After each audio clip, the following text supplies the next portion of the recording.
Hey everyone, thank you so much for joining me today.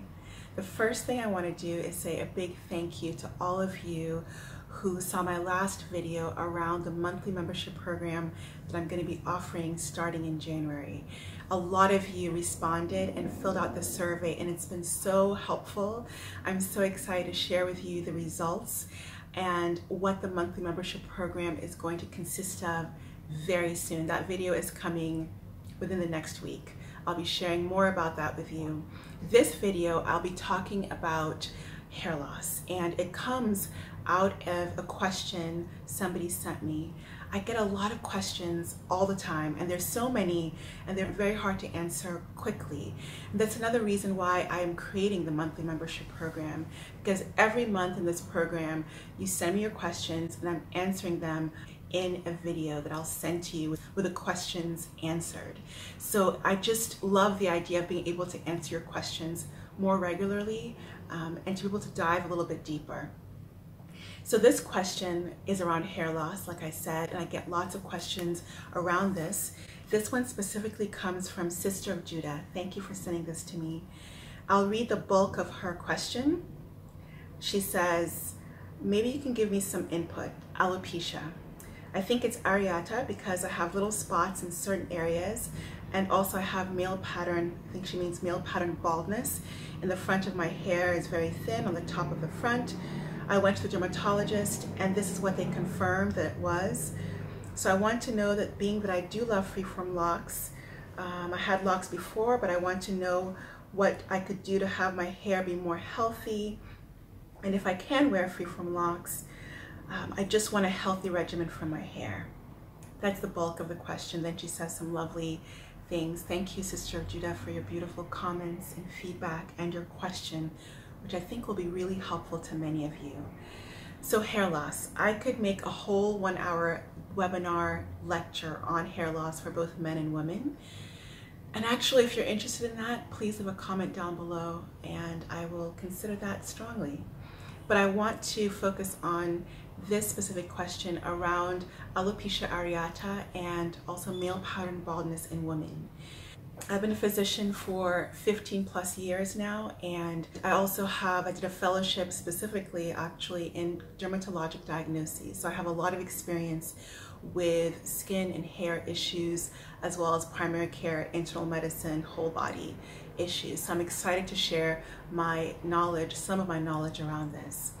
Hair loss you can think about in general as either focal, so kind of patchy hair loss in small different areas, or diffuse. The entire head is just kind of shedding, either slowly or very quickly. And definitely with male pattern baldness in women, this is more of a focal issue that Sister of Judah is speaking about. Very often when you're having focal or patchy hair loss, there's an underlying other reason going on that's causing the patchy hair loss. So here's what I recommend. Alopecia areata is an autoimmune disease. It's an autoimmune condition. And there actually has been really good information and studies coming out linking nutrition to autoimmune disorders, and alopecia areata is part of this. So my recommendation actually around alopecia areata is to look at your diet.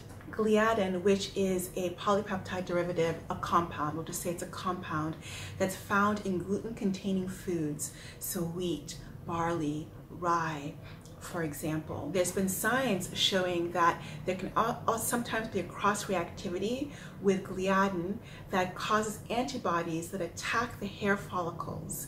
So they are attacking the follicles of your hair that can cause the hair loss that's associated with alopecia areata. So one of the things I actually recommend is for you to work with somebody who's really well versed in nutrition and maybe consider doing an elimination diet and getting rid of gliadin or gluten-containing foods and doing a gluten holiday for a while to see if that is helpful.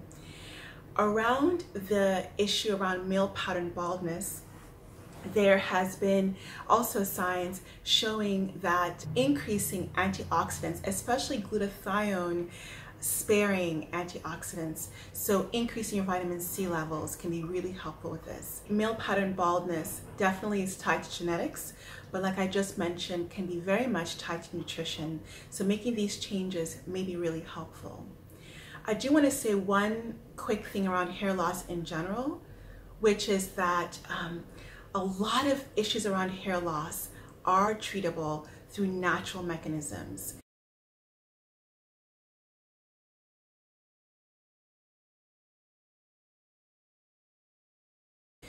Medicines, very common medicines, including some antibiotics, some blood pressure medications like ACE inhibitors, beta blockers, can cause hair loss. So looking at the medicines that you're taking into your body might be really helpful.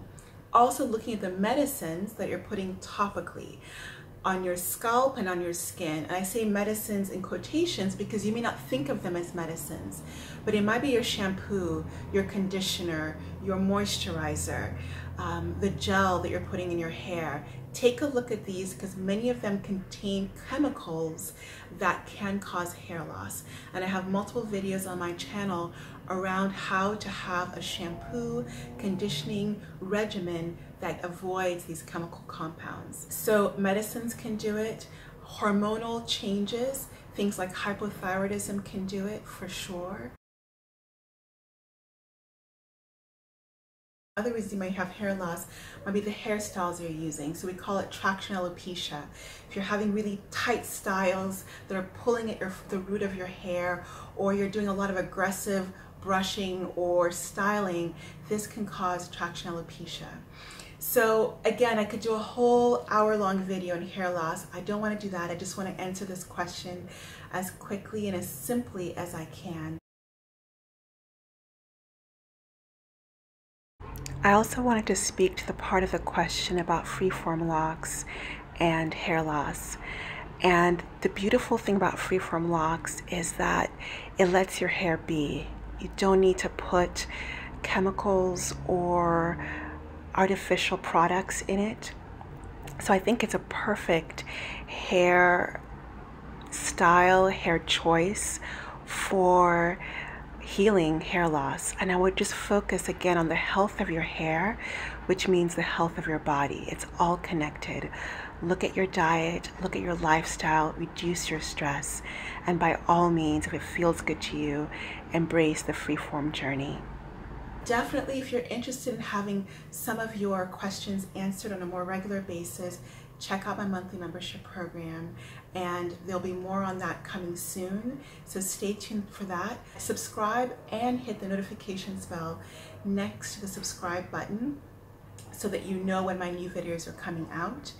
Like this video if you found it useful. Definitely share it with anybody who might be struggling with this.